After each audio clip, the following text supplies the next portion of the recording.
So today is day 51. And 51 days of what, you may ask? 51 days of consecutive reading from the One Year Bible. So we've done this for 51 days in a row. I'm going to keep shouting it out every single day because the number gets higher every day. Literally, technically, and always. That's the truth. You feel me? So we're on day 51. And give me 1 second to get to our day's read today. So today is the 18th, so we're reading from the 20th. Because why? We're 2 days ahead. Hey, what's up, Bacon? How you doing? Welcome to the chat, bro. We're on day 51 of our 1 year Bible read, and I'm gonna go over our chapters really quickly.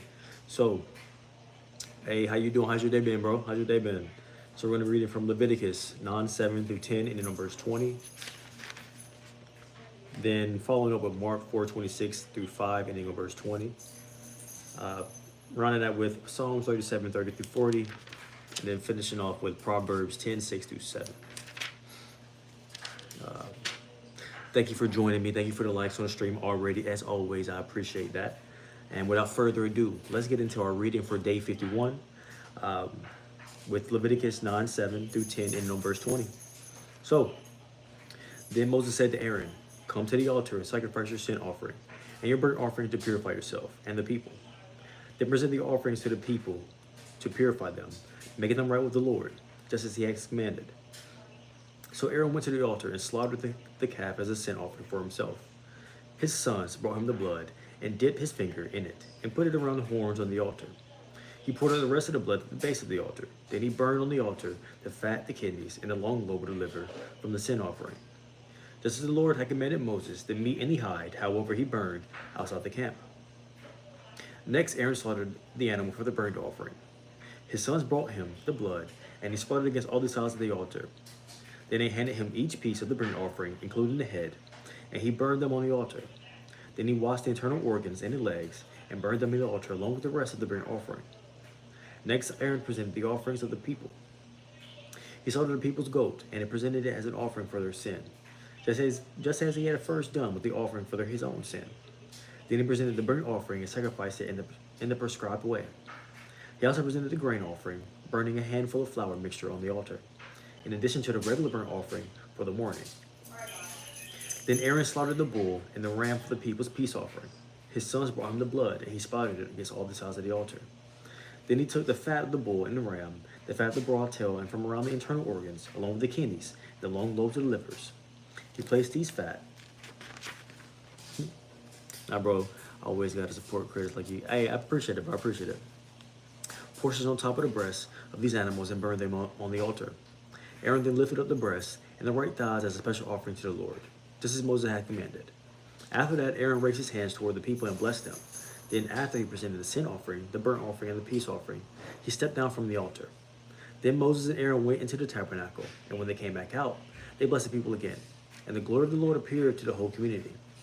Fire blazed forth from the Lord's presence and consumed the burnt offering and the fat on the altar. When the people saw this, they shouted with joy and fell face down on the ground. Aaron's sons, Nadab and Abihu, put coals of fire in their incense burners and sprinkled incense over them. In this way, they disobeyed the Lord by burning before him the wrong kind of fire, different than he had commanded. So fire blazed forth from the Lord's presence and burned them up, and they died there before the Lord. Then Moses said to Aaron, "This is what the Lord meant when he said, 'I will display my holiness through those who come near me. I will display my glory before all the people.'" And Aaron was silent. Then Moses called for Mishael and Elizaphan, Aaron's cousins, the sons of Aaron's uncle Israel. He said to them, "Come forward and carry away the bodies of your relatives from in front of the sanctuary to a place outside the camp." So they came forward and picked them up by their garments and carried them out of the camp, just as Moses had commanded. Then Moses said to Aaron and his sons, Eleazar and Ithamar, "Do not show grief by leaving your hair uncombed, or by tearing your clothes. If you do, you will die, and the Lord's anger will strike the whole community of Israel. However, the rest of the Israelites, your relatives, may mourn because of the Lord's fiery destruction of Nadab and Abihu. But you must not leave the entrance of the tabernacle, or you will die. For you have been anointed with the Lord's anointed oil." So they did as Moses commanded. Then the Lord said to Aaron, You and your descendants must never drink wine or any other alcoholic drink before going into the tabernacle. If you do, you will die. This is a permanent law for you, and it must be obeyed. It must be observed from generation to generation. You must distinguish between the sacred and what is common, between what is ceremonially unclean and what is clean. And you must teach the Israelites all the decrees that the Lord has given them through Moses. Then Moses said to Aaron and his remaining sons, Eleazar and Ithamar, take what is left of grain off. Take what is left of the grain offering, after a portion has been presented as a special gift to the Lord, and eat it beside the altar. Make sure it contains no yeast, for it is most holy. You must eat it in a sacred place, where it has been given to you and your descendants as your portion of the special gifts presented to the Lord. These are the commands I have given. But the breast and the thigh that were lifted up as a special offering may be eaten in any place that is ceremonially clean. These parts have been given to you and your descendants as your portion of the peace offerings presented by the people of Israel. You must lift up the thigh and the breast as a special offering to the Lord, along with the fat of the special gifts. These parts will belong to you and your descendants as your permanent right, as the Lord has commanded. Moses then asked them what had happened to the goat of the sin offering. When he discovered it had been burned up, he became very angry with Eleazar and Ithamar, Aaron's remaining sons. Why didn't he eat the sin offering in the sacred area? He demanded. It is a holy offering. The Lord has given it to you to remove the guilt of the community and to purify the people, to making them right with the Lord. Since the animal's blood was not brought into the holy place, you should have eaten the meat in the sacred area as I ordered you. Then Aaron answered Moses, today my sons presented both their sin offering and their burnt offering to the Lord, and yet this tragedy has happened to me. If I had eaten the people's sin offering on such a tragic day as this, would the Lord have been pleased? And when Moses heard this, he was satisfied. And now, chat, hey, what's up, Ken, bro? Hey, what's up, Ken, bro? Real late today. I feel like we've been doing these 8 o'clock Bible reads for like the past 2 weeks now. I feel like we've really been settling on this 8 o'clock time frame for the Bible reads. It's a little easier for me to get to. I don't have to try to rush it in during the day or something. So, and then usually I'm done with work by now, so it's easier for me to be able to fully enjoy the read, you know. But what's up, bro? How's your day been? Now we're going to get into Mark 4:26 through 5, ending on verse 20. Hey, I appreciate it. Jesus also said, the kingdom of God is like a farmer who scatters seed on the ground. Night and day, while he's asleep or awake, the seed sprouts and grows, but does not understand how it happens. The earth produces the crops on its own. First, a leaf blade pushes through. Then the heads of the wheat are formed, and finally the grain ripens. And as soon as the grain is ready, the farmer comes and harvests it with a sickle, for the harvest time has come. Jesus said, how can I describe the kingdom of God? What story should I use to illustrate it? It's like a mustard seed planted in the ground. It is the smallest of all seeds, but it becomes the largest of all the garden plants. It grows long branches, and birds can make nests in the shade. Jesus used similar stories and illustrations to teach the people as much as they could understand. In fact, in his public ministry, he never taught without using parables. But afterward, when he was alone with his disciples, he explained everything to them. As evening came, Jesus said to his disciples, let's cross to the other side of the lake. So they took Jesus in the boat and started out, leaving the crowds behind, although other boats followed. But soon a fierce storm came up high, and high waves were breaking into the boat, and it began to fill with water. Jesus was sleeping at the back of the boat with his head on the cushion. The disciples woke up shouting, Teacher, don't you care that we're going to drown? When Jesus woke up, he rebuked the wind and said to the waves, Silence, be still. Suddenly the wind stopped, and there was a great calm. And then he asked them, Why are you afraid? Do you still have no faith? The disciples were absolutely terrified. Who is this man? They asked each other. Even the wind and waves obey him. So they arrived at the other side of the lake, in the region of the Gerasenes. When Jesus climbed out of the boat, a man possessed by an evil spirit came out from the tombs to meet him. This man lived in the burial caves and could no longer be restrained, even with a chain. Whenever he was put into chains and shackles, as he often was, he snapped the chains from his wrist and smashed the shackles. No one was strong enough to subdue him. Day and night he wandered among the burial caves and in the hills, howling and cutting himself with sharp stones. When Jesus was still some distance away, the man saw him and ran to meet him, and bowed low before him. With a shriek he screamed, Why are you interfering with me, Jesus, Son of the Most High God. In the name of God, I beg you, don't torture me. For Jesus had already said to the spirit, come out of the man, you evil spirit. Then Jesus demanded, what is your name? And he replied, my name is Legion, because there are many of us inside this man. Then the evil spirits begged him again and again to not send them to some distant place. There happened to be a large herd of pigs feeding on the hillside nearby. Send us into those pigs, the spirits begged. Let us enter them. So Jesus gave them permission. The evil spirits came out of the man and entered the pigs, and the entire herd of about 2,000 pigs plunged down the deep hillside into the lake and drowned in the water. The herdsmen fled to the nearby town and the surrounding countryside, spreading the news as they ran. People rushed out to see what had happened. A crowd soon gathered around Jesus, and they saw the man who had been possessed by the legion of demons. He was sitting there fully clothed and perfectly sane, and they were all afraid. Then those who had seen what had happened told others about the demon-possessed man and the pigs. When the crowd began pleading with Jesus to go away and leave them alone, and as Jesus was getting into the boat, the man who had been demon-possessed begged to go with him. But Jesus said, no, go home to your family and tell them everything the Lord has done for you and how merciful he has been. So the man started off to visit the 10 towns of that region and began to proclaim the great things Jesus had done for him. And everyone was amazed at what he told them. And now we're going to get into, hey, what's up, babe? Bro, be careful of Skittles for real, man. Last time he was trying to have, he was half fun of your students. That's mad crazy. It's pretty funny, man. But now we're going to get to Psalms 37, 30 through 40. The godly offer good counsel. They teach right from wrong. They have made God's law their own, so they will never slip from this path.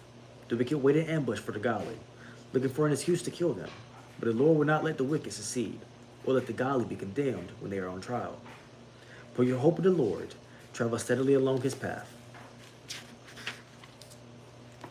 He will honor you by giving you the land. You will see the wicked destroyed. I have seen wicked and ruthless people flourishing like a tree in its native soil. But when I looked again, they were gone. Though I searched for them, and I could not find them. Look at those who are honest and good, for a wonderful future awaits those who love peace. But the rebellious will be destroyed. They have no future. The Lord rescues the godly. He is in their fortress in the times of trouble. The Lord helps them, rescuing them from the wicked. He saves them, and they find shelter in him. And now, Proverbs 10, 6 through 7. The godly are showered with blessings. The words of the wicked conceal violent intentions. We have happy memories of the godly, but the name of a wicked person rots away. That is pretty true, not gonna lie. We have happy memories of the godly, but the names of the wicked person rots away. Okay, and now our ending excerpt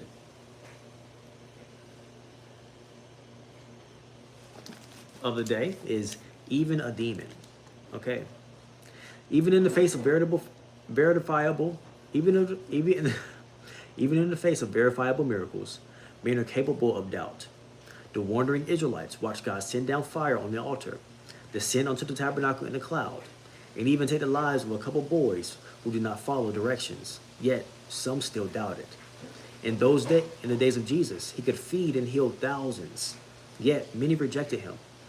Even a demon knew exactly who he was. Yet some of the most religious refused to acknowledge him.